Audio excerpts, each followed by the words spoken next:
1% commission পৰ্যন্ত দিবলৈ চৰকাৰ বাধ্য হৈছে কাৰণ টকা লাগে চৰকাৰ দেউলিয়া থ্যাংক ইউ এতিয়া হ'ব মানে এই কি বেয়া মেছেজ যোৱা কথা কৈছে আপোনালোকে কোনোবাই এখন বেটাৰী ৰিক্সা চলাইছে তেওঁলোকৰ ওপৰত 12,000 টকা 15,000 টকা 30,000 টকাৰ ফাইন এখন অটো চলাইছে অটোৱালাজনৰ ওপৰত ফাইন কোনোবাই মটৰচাইকেল এখন চলাই গৈছে চেণ্ডেল পিন্ধিছে বুলিও ফাইন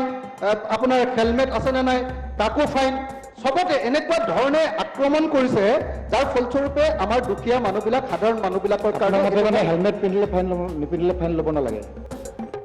এইটো মোৰ দোষ নহয় এইটো চৰকাৰৰ দোষ একেদিনাই 12খন বিল আনিছে না আপোনাক কোৱা নাই আপোনাক ক'বলৈ দিছোঁ এখন আনিব লাগে এদিনত এখন এমেণ্ডমেণ্ট নানি আপোনালোকক কি মই ব্লেংকেট দি দিব লাগে নহয় জানো যে ট্ৰেন্সপৰ্ট ডিপাৰ্টমেণ্টে এনেকুৱা ধৰণে ব্যৱহাৰ কৰিছে নহয় কোনোবাই এখন বেটাৰী ৰিক্সা চলাইছে তেওঁলোকৰ ওপৰত 12,000 টকা 15,000 টকা 30,000 টকাৰ ফাইন এখন অটো চলাইছে অটোৱালাজনৰ ওপৰত ফাইন কোনোবাই মটৰচাইকেল এখন চলাই গৈছে চেণ্ডেল পিন্ধিছে বুলিও ফাইন আপোনাৰ হেলমেট আছে নে নাই তাকো ফাইন সবতে এনেকুৱা ধৰণে আক্ৰমণ কৰিছে যাৰ ফলস্বৰূপে আমাৰ দুখীয়া মানুহবিলাক সাধাৰণ মানুহবিলাকৰ কাৰণে হেলমেট পিন্ধিলে ফাইন নিপিন্ধিলে ফাইন ল'ব নালাগে নহয় মানে মই কিছুমান কথা মানে যদি ক'ব লাগে তেতিয়াহ'লে ইমান এক্সপ্লেইন কৰিব খোজা নাই সেইটো মই ভাবোঁ যে প্লিজ আপুনি কওক সোনকালে শেষ কৰক মানে আপোনালোকে কৈহে দীঘলীয়া কৰি আছে না এটা বেলেগ এটা ৰং মেছেজটো যাব নালাগে সদনৰ পৰা নহয় চক আপুনি নিপিন্ধাকে চক মই এটা কথা কৈছোঁ আপুনি অধ্যক্ষ অধ্যক্ষই যদি এইটো মোৰ দায়িত্ব আছে ৰুলিং পাৰ্টি নিচিনাকৈ যদি মোক প্ৰশ্ন কৰে এইটো ৰুলিং পাৰ্টি নহয় উল্টাকৈ ক'ব লাগিব এইটো ৰুলিং পাৰ্টি নহয় সদনৰ পৰা এটা বেয়া মেছেজ যাব নালাগে হেলমেট নিপিন্ধিলে ফাইন লয় সৰহ এইটো কথাটো কি কথা তাৰমানে আমি এনকাৰেজ কৰিম নেকি যে হেলমেট নিপিন্ধাকৈ বাইক চলাওক এই এনেকুৱা নকওঁ বাকীখিনিতো আপুনি কৈছে মই একো কোৱা নাই কিন্তু এই মেছেজটো সদনৰ পৰা বেয়াকৈ যাব নালাগে দেট ৱাজ মাই ইণ্টেনশ্যন মই আৰু বিতৰ্ক কৰি বেছি দীঘলীয়া কৰিব খোজা নাই এই কি বেয়া মেছেজ যোৱা কথা কৈছে আপোনালোকে please address to the chair Akhil Gogoi ডাঙৰীয়া please address to the chair আপোনালোকে নক'ব ক'ব দিয়ক মিনিষ্টাৰ আছে অনাৰেবল মিনিষ্টাৰ উইল ৰিপ্লাই সবতে এনেকুৱা ধৰণে আক্ৰমণ কৰিছে মানুহৰ ওপৰত টেক্সেশ্যনৰ এইটো একদম টেক্স টেৰৰিজিম হৈ গৈছে এইটো কথা কৈছোঁ তাৰমানে টেক্স টেৰৰিজিম হৈছে ৰেভিনিউৰ নামত যি ধৰণে মানুহৰ ওপৰত টকা সকা দিবলৈ লৈছে ডিপাৰ্টমেণ্টবিলাকে এইটোৱে মানে সাংঘাতিক ধৰণৰ এটা মানে অৱস্থা বেয়া কৰি দিছে মানুহবিলাকক সেই কথাটো ক'বলৈ খোজোতে যদি প্ৰত্যেকটো কথাতে যদি আৰু এনেকৈ উল্টাকৈ আক্ৰমণ কৰি যায় তেতিয়াহ'লে কওঁ কেনেকৈ এতিয়া এক্সাইজ ডিপাৰ্টমেণ্টৰ ৰেভিনিউ যদি চায় 2015-16 বৰ্ষত 799 কোটি টকা ৰেভিনিউ কালেকশ্যন কৰিছিলে সেইটো গৈ 21-22 বৰ্ষত 1930 কোটি টকা 3 গুণ ৰেভিনিউ কালেকশ্যন কৰিছে অৰ্থাৎ এই গোটেইবিলাকৰ জৰিয়তে এই গোটেই কিন্তু তাৰ বিপৰীতে যিটো ডিপাৰ্টমেণ্টৰ ৰেভিনিউ বাঢ়িব লাগিছিলে ক'ত ফৰেষ্ট ডিপাৰ্টমেণ্টত কিন্তু কিমান পৰিমাণে ৰেভিনিউ বঢ়া নাই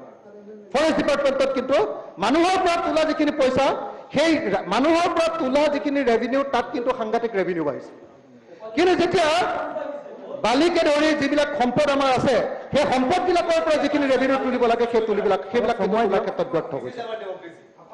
2015-16 বৰ্ষত 237 কোটি টকা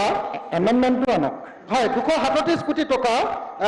ফৰেষ্ট ডিপাৰ্টমেণ্টে ৰেভিনিউ তুলিছিলে আৰু সেইটো গৈ 2021-22 বৰ্ষত মাত্ৰ 319 কোটি টকাহে হৈছে অৰ্থাৎ এই ক্ষেত্ৰত কিন্তু ৰেভিনিউ বৃদ্ধি হোৱা নাই এই গোটেই ঘটনাটোৱে প্ৰমাণ কৰিছে যে চৰকাৰৰ অৰ্থনৈতিক অৱস্থা বেয়া হৈছে আৰু চৰকাৰৰ অৰ্থনৈতিক অৱস্থা বেয়া হোৱাৰ কাৰণে এনেকৈ মানুহৰ ওপৰত আক্ৰমণ নমাই আনিছে এতিয়া এই যে ওৱান টাইম টেক্সেশ্যনৰ যিটো কৈছে OTT ওৱান টাইম টেক্সেশ্যনৰ যিটো ব্যৱস্থা কৰিছে ওৱান টাইম টেক্স যদি লৈ ল'লে এখন গাড়ী ৰেজিষ্টাৰ কৰিলে লগে লগে গোটেই 15 বছৰৰ কাৰণে টেক্সটো লৈ ল'লে তেতিয়া পিছৰ চৰকাৰখনে পইচা নাপালে আজি এই চৰকাৰখনৰ নামত পইচা তুলিবলৈ যাওঁতে পিছৰ চৰকাৰখনৰ কি হ'ব তো গতিকে এইটো এটা একেবাৰে সুষম ব্যৱস্থা নহয় গতিকে এই যিটো ওৱান টাইম টেক্সৰ কথা কৈছে এই ওৱান টাইম টেক্সটো আমি উঠাই ল'বলৈ কৈছোঁ থ্যাংক ইউ আৰু আটাইতকৈ ডাঙৰ কথা যে ওৱান টাইম টেক্সটো কৰিবলৈ যাওঁতে এই 1% কমিশন দিয়া পৰ্যন্ত থ্যাংক ইউ মানে মানুহক এনেকুৱা কাম কৰিব আপুনি সময় দিয়ক থ্যাংক ইউ 1% কমিশন পৰ্যন্ত দিবলৈ চৰকাৰ বাধ্য হৈছে কাৰণ টকা লাগে চৰকাৰ দেউলিয়া থ্যাংক ইউ এতিয়া হ'ব মানে ৰিপ্লাই দিব মিনিষ্টাৰে আপোনাৰ হৈছে এমেণ্ডমেণ্ট আৰু কিমান কৰিব দ্বিতীয় এমেণ্ডমেণ্ট আছে যাব লাগে আৰু খবৰে দুটক যাব লাগে আপুনি যদি এমেণ্ডমেণ্টটো কোনটো মাছ হৈছে আৰু বিলখনৰ ওপৰত নকয় তেতিয়াহ'লেতো আপোনালোকে এইটো তেনেকুৱাটো ডিছকাছ আপুনি কৰি থাকিব যেতিয়া হ'ব নোৱাৰিব বুলি কৈছে মই বিলখনৰ Yes. ওপৰতে কৈ আছো চমুৱাব কৈছোঁ আপুনি মই কৈ আছো যে বেলেগ এমেণ্ডমেণ্টটো আমি যিটো এমেণ্ডমেণ্ট আনিছো সেই এমেণ্ডমেণ্টত কৈছো যে ওৱান টাইম টেক্সৰ চিষ্টেমটো থাকিব নালাগে পূৰ্বতে যিটো টেক্সেশ্যনৰ ব্যৱস্থা আছে সেই ব্যৱস্থাত থাকিব লাগে নহ'লে তাৰ পৰৱৰ্তী চৰকাৰখনৰ কাৰণে ৰেভিনিউৰ বহুত প্ৰব্লেম হ'ব আৰু বাকীকেইটা এমেণ্ডমেণ্ট কি আছে দ্বিতীয় এমেণ্ডমেণ্টটো হ'ল প্লিজ এমেণ্ডমেণ্ট প্লিজ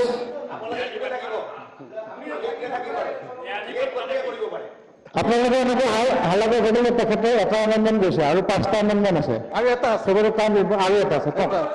আপুনি এমেণ্ডমেণ্টৰ এতিয়া যিটো কৈছে টেক্সেশ্যন এইটো ক'ব লাগে এইটো এমেণ্ডমেণ্ট এটা বিলখনটো ইমান দীঘল নহয় আপুনি যিমানখিনি ক'বলৈ গৈ আছে প্লিজ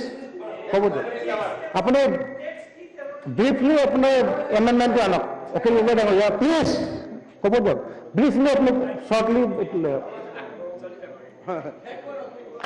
অথনিয়ে এই কলত আপোনালোকে চিঞৰ বাখৰ নকৰা হ'ল প্লিজ চবৰে এতিয়া আমনি হৈছে এইটো গতিকে ডন গেট ইৰিটেটেড আৰু বিধায়ক হ'লে আপোনালোকে ধৈৰ্য ধৰিব লাগিব ইমান কৰি হাল্লা কৰে ক'ব দিয়ক এইটো মোৰ দোষ নহয় হয়। এইটো চৰকাৰৰ দোষ একেদিনাই 12খন বিল আনিছে না আপোনাক কোৱা নাই আপোনাক ক'বলৈ এদিনত দিছোঁ এখন আনিব লাগে এদিনত এখন এমেণ্ডমেণ্ট নানি আপোনালোকক কি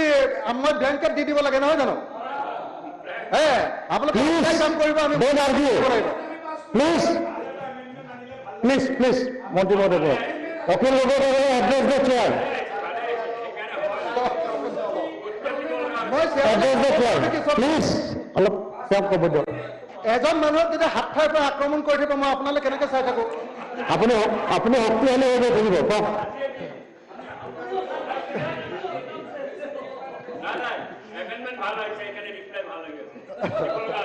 প্লিজ এতিয়া মোৰ শেষৰ যিটো এমেণ্ডমেণ্ট চাওক গ্ৰীণ টেক্সৰ নামত এখন মটৰ চাইকেলত ৩,০০০ টকাৰ টেক্স লগোৱা হৈছে আমি কৈছো যে ৩,০০০ নহয় গ্ৰীণ টেক্সৰ নামত বৰ টেক্স লগাওক কাৰণ চৰকাৰ বৰ দেউলীয়া হৈছে চৰকাৰ উপায় নাই গ্ৰীণ টেক্সৰ নামত টেক্স লগাওক কিন্তু ১,০০০ টকা লগাওক ৩,০০০ৰ পৰা ১,০০০ তাৰপাছত vehicle up to 1,000 cc engine capacity তাত গ্ৰীণ টেক্সৰ নামত ৩,০০০ টকাৰ টেক্স ৫,০০০ টকাৰ টেক্স লগাবলৈ লৈছে আমি কৈছো যে সেইটো কমাই ৩,০০০ টকা কৰিব লাগে more than 1,000 cc up to 1,500 cc engine capacity সেইটোত ৮,০০০ টকাৰ টেক্স লগাইছে আমি কৈছো সেইটো ৫,০০০ টকাৰ টেক্স হ'লে কমাব লাগে আৰু প্লিজ ক'ব দিয়ক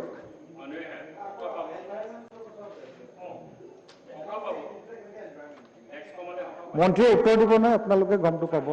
তাৰপিছত more than 1,500 cc শ্বৰ্ট কৰক up to 2,000 cc engine capacity এইখনত কৈছে যে ১০,০০০ টকাৰ ফাইন আমি কৈছো যে ১০,০০০ টকা নহয় গ্ৰীণ টেক্স লওক কিন্তু এইটো ৭,০০০ টকাৰ টেক্স লোৱা হোক আমি কৈছো যে ২,০০০ এবভ 2,000 cc এবভ 3,000 cc যিখন গাড়ী সেইখনত গ্ৰীণ টেক্স ১৫ বছৰতকৈ বেছি হ'লে সেইটো ১৫,০০০ টকাৰ টেক্স আৰোপ কৰা কৈছে আমি সেইটো ১০,০০০ টকা কৰিবৰ কাৰণে ইয়ালৈ প্ৰস্তাৱ উত্থাপন কৰিছো গতিকে এই সংশোধনকেইটা আমি উত্থাপন কৰিছো আৰু এই সংশোধনকেইটাৰ জৰিয়তে আমি এই কথাটো ক'ব খুজিছো যে চৰকাৰ এতিয়া দেউলীয়া চৰকাৰ দেউলীয়া কাৰণে এনেকৈ কমাই আনিছে